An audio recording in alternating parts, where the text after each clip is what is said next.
स्वर्णवर्णकेशपाशोभितांग निर्मलम् काशिकापुरादिनाथ कालभैरवम् भजे रत्नपादुका प्रभाभिरामपादयुग्मकम् नित्यमद्वितीयमिष्टदैवतम् निरञ्जनम् मृत्युदर्पनाशनम् करालदंशभूषणम् काशिकापुरादिनाथ कालभैरवम् भजे हट्टहास भिन्न पद्मजाण्डकोश सन्ततिम् सृष्टिपात नष्ट पापजालमुग्रशासनम् अष्टसिद्धिदायकम् कपालमालिकाधरम् काशिकापुरादिनाथ कालभैरवम् भजे भूतसङ्गनायकम् विशालकीर्तिदायकम् काशीवासलोकपुण्यपापशोधकम् विपुम् नीतिमार्गकोविदम् पुरातनम् जगत्पतिम् काशिकापुरादिनाथ कालभैरवम् भजे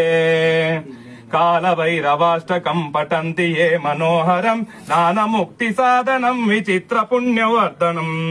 शोकमोहलोभदैन्यकोपतापनाशनम् ते प्रयान्ति कालभैरवाङ्घ्रिसन्निधिम् ध्रुवम् ते प्रयान्ति कालभैरवाङ्घ्रिसन्निधिम् ध्रुवम् ते प्रयान्ति कालभैरवाङ्घ्रिसन्निधिम् ध्रुवम्